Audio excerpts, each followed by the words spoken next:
Good morning students. आज के इस वीडियो में हम जेनेटिक्स की स्टडी करेंगे। जेनेटिक्स या आनुवांशिकी जीव विज्ञान की एक महत्वपूर्ण या इम्पोर्टेंट शाखा है जो कि न केवल हमारे ह्यूमंस बीइंग के लिए बल्कि एंटायर बायोलॉजिकल बर्ड्स के लिए इम्पोर्टेंट है। तो सबसे पहले क्वेश्चन यही आता है कि जेनेटिक्स या आनुवांशिकी क्या है। तो जेनेटिक्स या आनुवांशिकी विज्ञान की या जीव विज्ञान की बोलना ज़्यादा सही रहता है, वह शाखा है जिसके अंतर्गत हम हेरिडिटी और वेरिएशन या विभिन्नताओं का अध्ययन करते हैं। मतलब study of heredity and variation.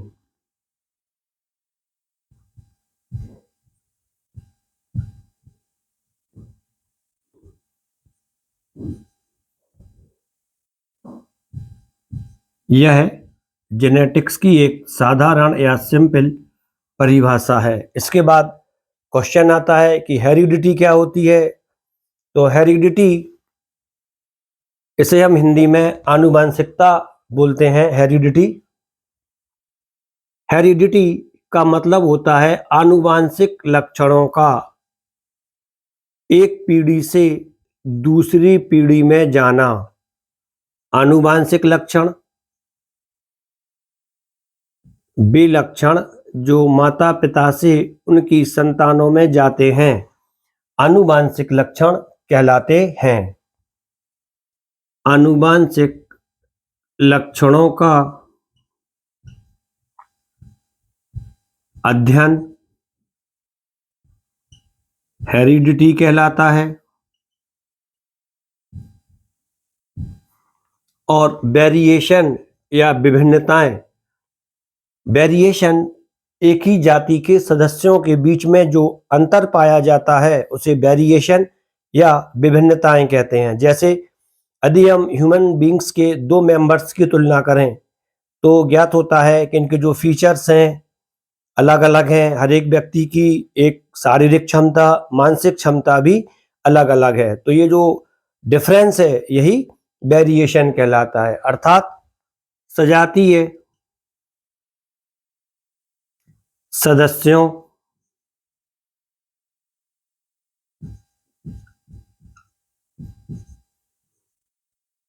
के बीच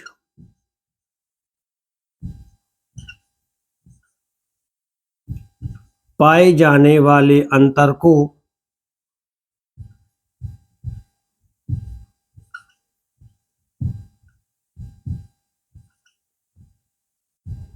वेरिएशन कहते हैं।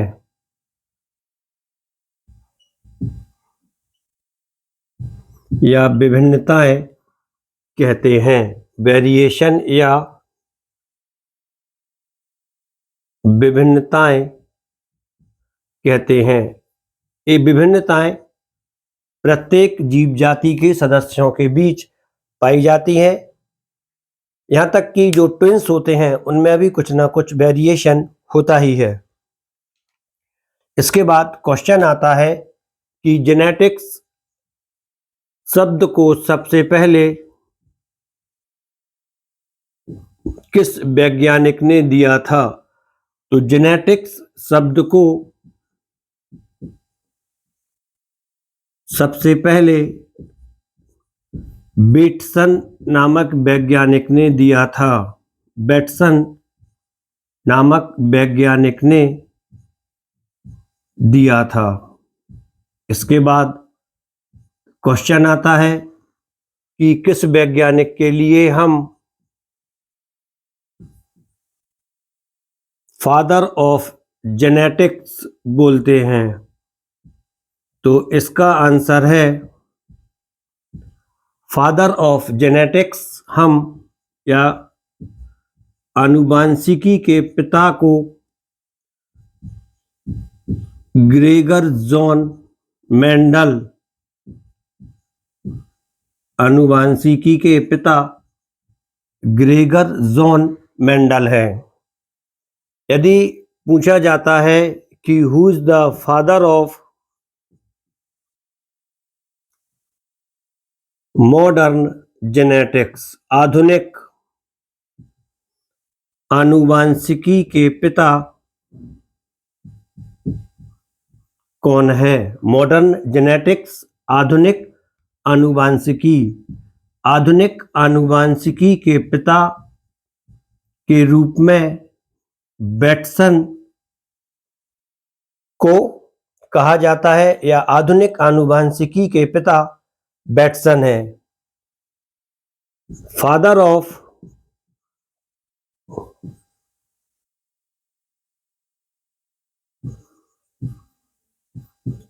एक्सपेरिमेंटल जेनेटिक्स, प्रायोगिक आनुवांशिकी। फादर ऑफ एक्सपेरिमेंटल जेनेटिक्स कौन है, या प्रायोगिक आनुवांशिकी के पिता कौन है? तब इसका आंसर होता है टी.एच. मॉर्गन के लिए फादर ऑफ एक्सपेरिमेंटल जेनेटिक्स कहा जाता है, टी.एच. मॉर्गन। यदि आपसे इसके बाद भी पूछा जाता है फादर ऑफ ह्यूमन जेनेटिक्स, मानव आनुवांशिकी के पिता कौन है, तब मानव आनुवांशिकी के पिता के रूप में गैलार्ड के लिए मान्यता दी जाती है। गैलार्ड के लिए मानव आनुवांशिकी का पिता कहा जाता है, क्योंकि इन्होंने मानव में पाए जाने वाले एक रोग एल कैप्टोनूरिया पर कार्य किया था और इसकी खोज की थी। एल कैप्टोनूरिया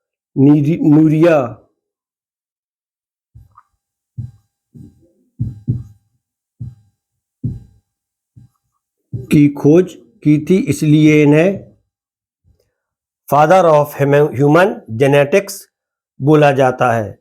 अब हम जो हमारा मेन टॉपिक है जेनेटिक्स, जो कि ग्रेगर जॉन मेंडल से संबंधित है, अब हम इसके बारे में चर्चा करेंगे कि जेनेटिक्स का जो मेन टॉपिक है, जेनेटिक्स का पिता ग्रेगर जॉन मेंडल को क्यों कहा जाता है? तो इसका आंसर है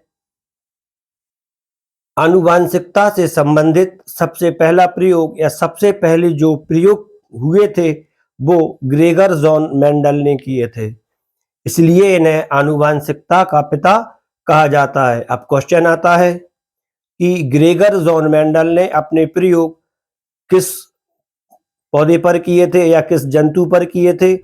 तो इसका आंसर है ग्रेगर जॉन मेंडल ने अपना प्रयोग मटर के पौधे पर किया था। ग्रेगर जॉन मेंडल ने अपना प्रयोग मटर के पौधे पर किया था। जो ये मटर के पौधे होते हैं, या जो मटर का पौधा था, इसका बॉटनिकल नेम पाइसम सैटाइवम होता है। इसका बॉटनिकल नेम पाइसम सैटाइवम होता है। जंगली मटर भी इसे हम बोल सकते हैं। मटर का पौधा, इसका बॉटनिकल नेम पाइसम सैटाइवम है। अब क्वेश्चन आता है कि ग्रेगर जॉन मेंडल ने अपने प्रयोगों के लिए मटर के पौधे का चुनाव क्यों किया था? मटर के पौधे का चुनाव या सिलेक्शन क्यों किया था? तो इसके कई कारण हैं। इसका जो सबसे प्रमुख कारण है वह है मटर के पौधे में 7 जोड़ी विरोधी गुण पाए जाते हैं। मटर के पौधे में 7 जोड़ी विरोधी गुण पाए जाते हैं और इन विरोधी गुणों के लिए एलील्स कहते हैं। मटर के पौधे में 7 जोड़ी विरोधी गुण पाए जाते हैं जिन्हें हम एलील्स कहते हैं। एलील्स का मतलब होता है जो विरोधी गुण होते हैं उन्हें हम एलील्स कहते हैं। और मटर के पौधे में 7 जोड़ी विरोधी गुण पाए जाते हैं या 7 एलील्स पाए जाते हैं। इसका जो दूसरा कारण है कि मटर का जो पौधा होता है वह 1 वर्षीय होता है, अर्थात मटर के पौधे का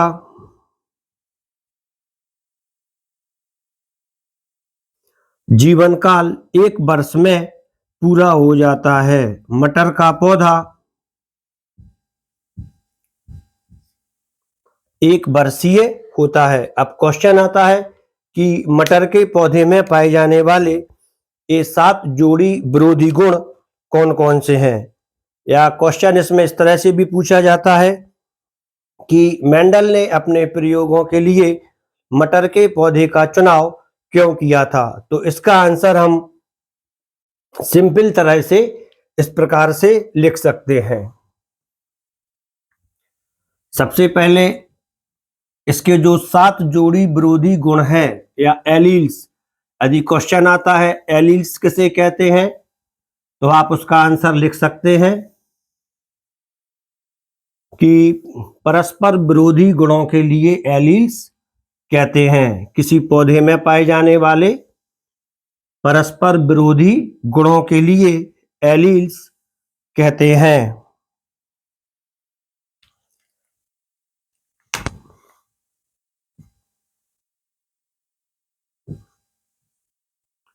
मटर के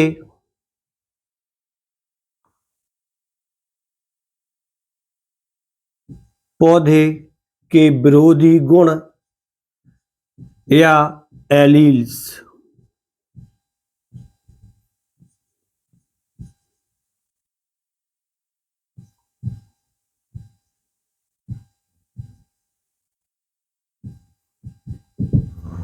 सबसे पहले यदि आप इसमें थोड़ा सा ध्यान दें तो इसके जो 7 विरोधी गुण हैं वह हमें काफी आसानी से याद हो जाते हैं। मटर में सबसे पहले आप देखते हैं तो मटर का पुष्प या फ्लावर होता है।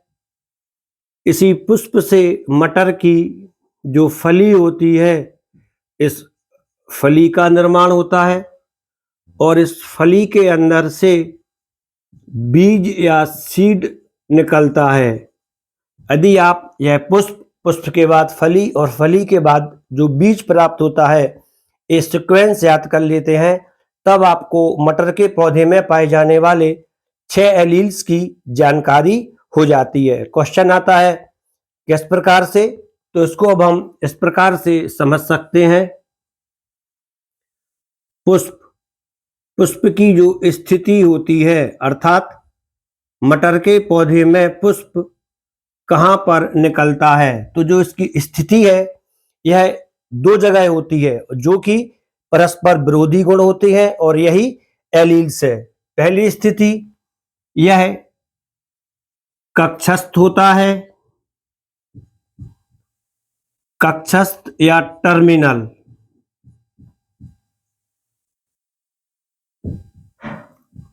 कक्षस्थ व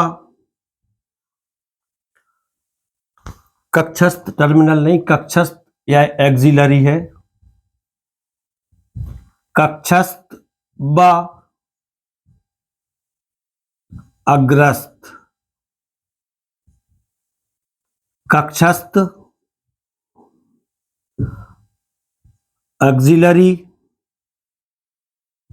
व अग्रस्थ। अग्रस्थ का मतलब होता है टर्मिनल। यदि आप जानना चाहते हैं कि कक्षस्थ क्या है और अग्रस्थ क्या है तब ये सरल है। जो मटर का जो पौधा है, यदि फ्लावर इस तरह से निकल आता है, पीक पोजीशन पर जब फ्लावर आता है तब यह सबसे ऊपर वाले पोर्शन पर आया है, आगे वाले सिरे पर आया है, इसे हम अग्रस्त कहते हैं या टर्मिनल कहते हैं। और जब यह फ्लावर जो लीव्स होती हैं इनकी कक्षा से निकलता है, इसे हम कक्षस्थ कहते हैं। तो मटर के पौधे में दो प्रकार के पुष्पों की स्थिति, दो प्रकार के पुष्प पाए जाते हैं स्थिति के आधार पर। पहला कक्षस्थ जो कि पत्तियों की कक्षा से निकलता है, और दूसरा अग्रस्थ जो कि फ्लावर के टॉप पर होता है। तो यह कक्षस्थ व अग्रस्थ था। इसके बाद इसका पुष्प का रंग या कलर, मटर के पौधे के पुष्प दो रंग में होते हैं, लाल व सफेद।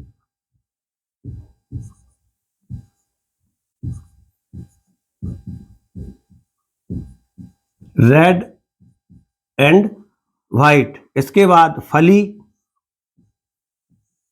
जो आप मटर की फली खाते हैं, छील के जो खाते हैं, वह मटर की फली होती है। यदि आप इसको कभी ध्यान से देखेंगे तब आपको यह फली दो प्रकार की दिखाई देगी। एक फली फूली हुई होती है जिसमें से हमें मटर के दाने दिखाई नहीं देते हैं, लेकिन जो दूसरी फली होती है यह पिचकी हुई सी होती है, दबी हुई सी होती है, और इसमें हमें मटर के दाने अलग अलग दिखाई देते हैं। तो जो फली का आकार, फली का आकार यह है, इन्फ्लेटेंट या फूली हुई व पिचकी हुई कंस्ट्रक्टेड होती है। फली फूली हुई और पिचकी हुई होती है। अब इसके बाद फली का यदि आप रंग देखते हैं तो मटर के पौधे की फलियों का रंग दो प्रकार का दिखाई देता है। पहला होता है हरा और दूसरा होता है पीला, ग्रीन व येलो, लाइट येलो आपको दिखाई देगा यदि आप ध्यान से देखेंगे। मटर की फली का रंग। इसके बाद बीज, जब आप इस फली को खोलते हैं तब जो मटर के दाने मिलते हैं वही मटर के बीज होते हैं। ये मटर के जो बीज होते हैं इनका जो आकार होता है, ये दो प्रकार के इनका आकार होता है। पहला होता है गोल या राउंडेड, दूसरा होता है गोल व झुर्रीदार, रिंकल्ड, गोल व झुर्रीदार। और बीच का जो रंग होता है वह भी फली के रंग के जैसा ही होता है, हरा व पीला।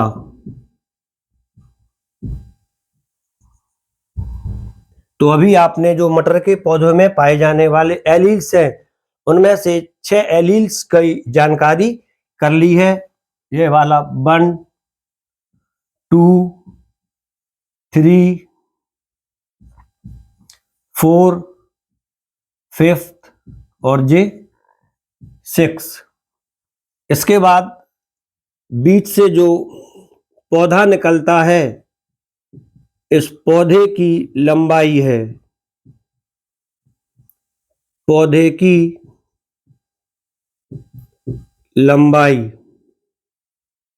पौधे की लंबाई या तो पौधा लंबा होता है, टॉल, या पौधा बोना होता है, लंबा व बोना या ड्वार्फ पौधा। यह मटर के पौधे में पाए जाने वाले 7 विरोधी गुण थे जो आपको आसानी से समझ में आ चुके हैं। अब क्वेश्चन आता है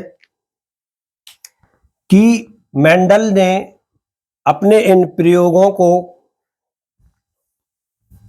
कहीं दिया था, तो इसका आंसर है मटर के ऊपर किए गए मेंडल के प्रयोगों को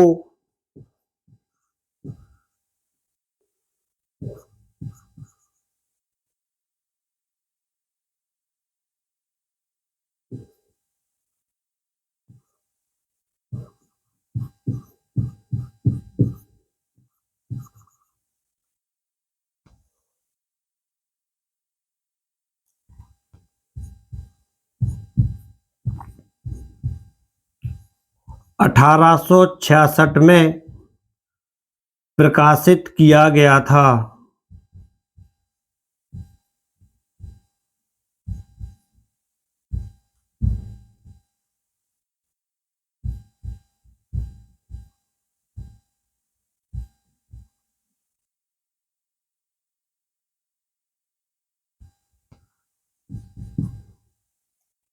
इसका जो अभी आपने एलील्स थे इसकी स्टडी कर ली है। अब क्वेश्चन आता है कि इन प्रयोगों का जेनेटिक्स से या जो ये एलील्स हैं इनका जेनेटिक्स से क्या संबंध था, तो इसका आंसर है ये जो एलील्स होते थे ये एलील्स माता पिता से उनके संतानों में जाते थे, या जो F1 जो इनकी जनरेशन होती है, माता पिता की जो जनरेशन है उस जनरेशन से F1 जनरेशन में जाते थे, अर्थात इनकी वंशागति होती थी। अर्थात एलील्स की वंशागति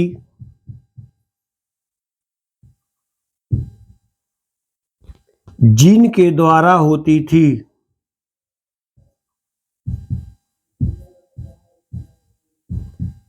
एलील्स की वंशागति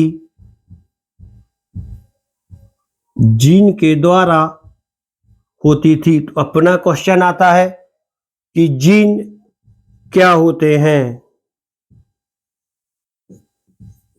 जीन नाम जोहानसन ने दिया था। सबसे पहले जो जीन नाम था यह जोहानसन ने दिया था।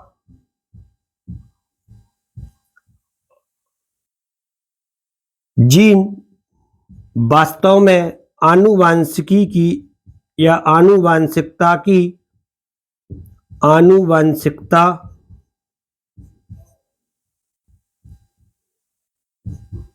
की इकाई होते हैं। अर्थात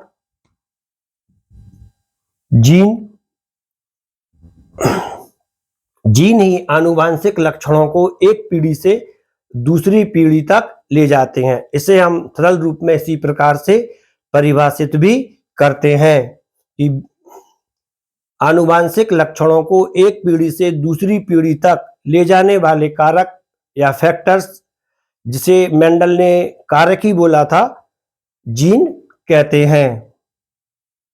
इसके बाद क्वेश्चन आता है कि मेंडल ने आनुवांशिकता से संबंधित अपने कौन कौन से प्रयोग किए थे। तो इनके प्रयोगों का अध्ययन करने से पहले थोड़ी सी एक बार और मैं आपको कुछ चीज बता दूं कि जो जीन होते हैं, जीनों के लिए हम प्रकट कैसे करते हैं या जीन्स लिखते कैसे हैं। जीन्स को लिखना, जीन्स को हम कैपिटल लेटर और स्मॉल लेटर के द्वारा लिखते हैं। जो जीन प्रभावी लक्षण वाला होता है वह कैपिटल से लिखा जाता है, और जो जीन अप्रभावी लक्षण वाला होता है उसे स्मॉल लेटर से लिखा जाता है। अब क्वेश्चन आता है ये प्रभावी और अप्रभावी लक्षण क्या है, तो इनकी स्टडी हम मेंडल के फर्स्ट लॉ में करेंगे। इसके बाद हम जो मेंडल के लॉ है उनकी स्टडी करेंगे।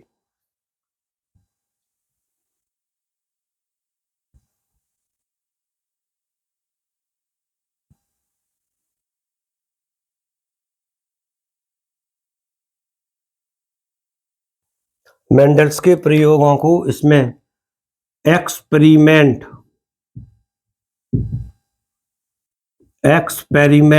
ऑन प्लांट हाइब्रिडाइजेशन के नाम से प्रकाशित किया गया था।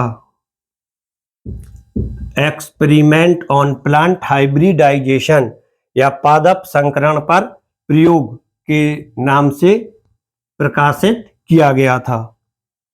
इसके बाद मेंडल्स लॉ, जो मेंडल्स के लॉ होते हैं उसे हम मेंडलिज्म भी कहते हैं। अब हम इसी का अध्ययन करेंगे कि मेंडलिज्म या मेंडल के लॉ कौन कौन से हैं। तो स्टूडेंट्स, मैं यहां तक आपको कई चीजें एक्सप्लेन कर चुका हूं। अब मेंडल्स लॉ, मेंडल्स ने आनुवांशिकी के से संबंधित अपने 3 नियमों का प्रतिपादन किया था। इनका जो पहला नियम था वह था लॉ ऑफ डोमिनेंस,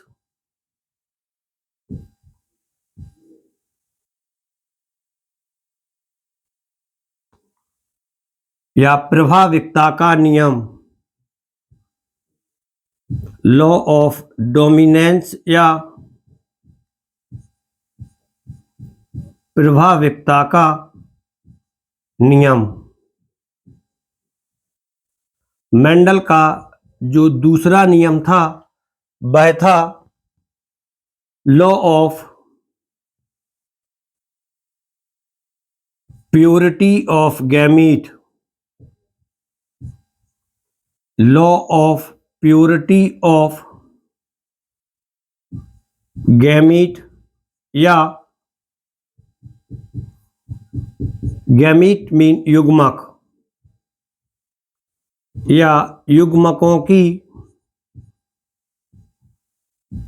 शुद्धता का नियम। युग्मकों की शुद्धता का नियम। इस नियम को हम एक दूसरा नाम भी होता है उसके द्वारा भी जानते हैं। Law of purity of gamete के लिए लॉ ऑफ सेपरेशन भी कहते हैं।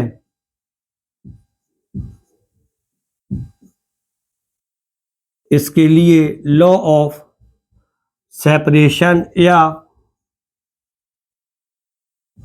पृथक्करण का नियम भी कहते हैं। और जो मेंडल का तीसरा नियम है इसे हम स्वतंत्र अपव्यूहन का नियम कहते हैं या law of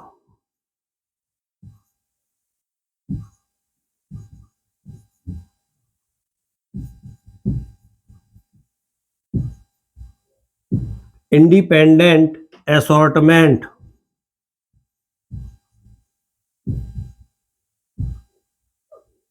law of independent assortment या स्वतंत्र अपव्यूहन का नियम कहते हैं।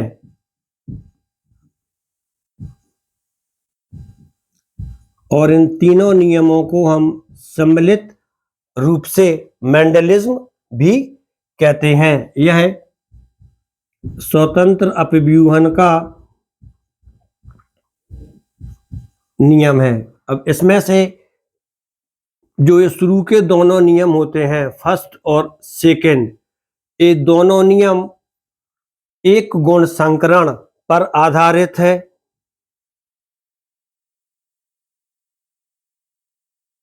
या इसे हम मोनोहाइब्रिड क्रॉस भी कहते हैं। मोनोहाइब्रिड क्रॉस पर आधारित है। जबकि जो तीसरा नियम होता है यह द्विगुण संकरण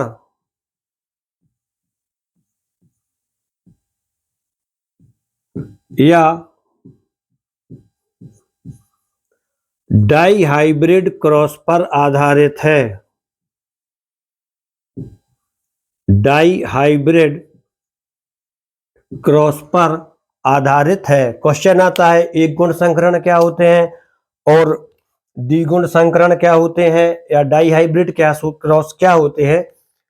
तो एक गुण संकरण जब एक जोड़ी विरोधी गुण को ध्यान में रखकर संकरण कराया जाता है, जैसे लंबा गुण, लंबा पौधा और बौना पौधा, लाल फूल और सफेद फूल, तब यह एक गुण संकरण कहलाता है। और द्विगुण संकरण जब दो जोड़ी विरोधी गुण या एलील्स को ध्यान में रखकर क्रॉस कराया जाता है, तब इसे द्विगुण संकरण कहते हैं। अब हम सबसे पहले जो मेंडल्स के रूल हैं उसमें से जो पहला नियम है प्रभाविकता का नियम, इसकी स्टडी करेंगे। लॉ ऑफ डोमिनेंस या प्रभाविकता का नियम, प्रभाविकता का नियम, प्रभाविकता का नियम ये मैं आपको बता ही चुका हूं कि यह एक गुण संकरण पर आधारित है। इस नियम के अनुसार पहले आप इसकी जो लैंग्वेज है वो समझ लें, उसके बाद जो इसका चार्ट या एक्सपेरिमेंट है वह कैसे होता है उसको भी एक्सप्लेन कर देंगे। तब मेंडल के नियम के अनुसार जब एक जोड़ी विरोधी गुण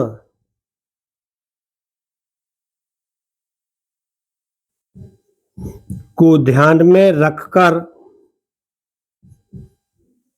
जब एक जोड़ी विरोधी गुण या लक्षण को ध्यान में रखकर संकरण कराया जाता है,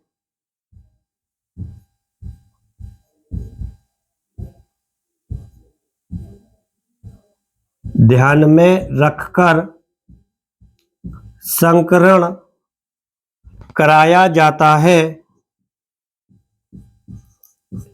तो पहली पीढ़ी में उत्पन्न होने वाले लक्षण को प्रभावी लक्षण कहते हैं। तो पहली पीढ़ी में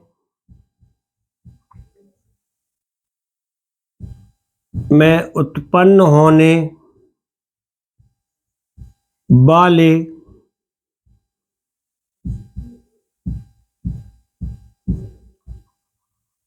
लक्षण, तो पहली पीढ़ी में उत्पन्न होने वाले लक्षण को प्रभावी लक्षण कहते हैं। और जो लक्षण उत्पन्न नहीं होता है उसे अप्रभावी लक्षण कहते हैं। और जो लक्षण उत्पन्न नहीं होता है पहली पीढ़ी में, व जो लक्षण F1 पीढ़ी में उत्पन्न नहीं होता है उसे अप्रभावी लक्षण कहते हैं।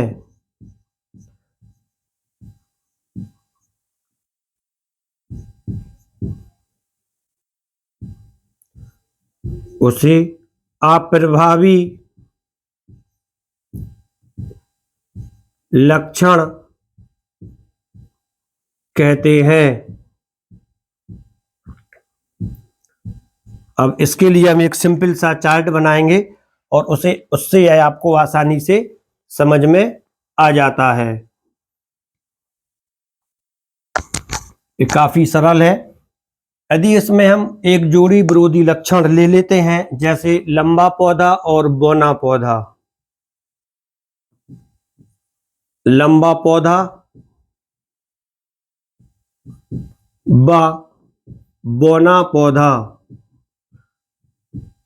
और इनके बीच हम संकरण कराएं, तब आपको देखना है जो लंबा पौधा है इसके जीन कैपिटल टी और कैपिटल टी है, तो स्पष्ट है कि ये पौधा प्रभावी लक्षण है। और बौना पौधा स्मॉल टी और स्मॉल टी, तो जिसमें आपके जीन स्मॉल लेटर से लिखे हुए दिखाई देते हैं वह पौधा या वह कैरेक्टर अप्रभावी लक्षण होता है। और इनके बीच जब आप क्रॉस कराएं तब एक बॉक्स बना लें इस प्रकार से। इसमें दो जीन है, कैपिटल टी और कैपिटल टी, स्मॉल टी और स्मॉल टी, और इन जीनों को आप इस प्रकार से लिख लें, कैपिटल टी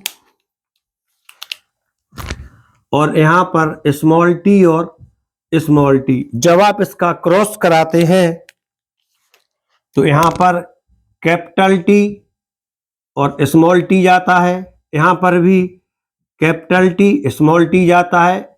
इस टी का इस कैपिटल टी में गुणा करके यहां पर लिख दें, capital T small T capital T small T. इस प्रकार से हमें एक जीनोटाइप प्राप्त होता है। जीनोटाइप क्या होता है? किसी जीव के जो जीन होते हैं उनकी स्टडी जीनोटाइप कहलाती है, और जो जीव के बाह्य लक्षण होते हैं उन्हें हम फिनोटाइप कहते हैं। तो देखें इन चारों पौधों में जो कि 4 बॉक्स में जीन लिखे हैं, ये 4 पौधों के लिए व्यक्त करते हैं। इन सभी में प्रभावी लक्षण का जीन है, अतः ये सभी पौधे लंबे पौधे होते हैं। तो इससे स्पष्ट है पहली पीढ़ी में उत्पन्न होने वाले सभी पौधे लंबे पौधे हैं, अतः लंबापन एक प्रभावी लक्षण है और बौनापन एक अप्रभावी लक्षण है। इसके आगे की स्टडी हम दूसरे वीडियो में करेंगे और इस पर भी थोड़ा डिस्कस करेंगे। आप इसको आसानी से लिख लें, फेयर कर लें, और यदि यह आपकी समझ में आ गया है तो आप लगातार मेरे साथ जुड़े रहें और इस चैनल के लिए भी सब्सक्राइब कर लें। Thank you.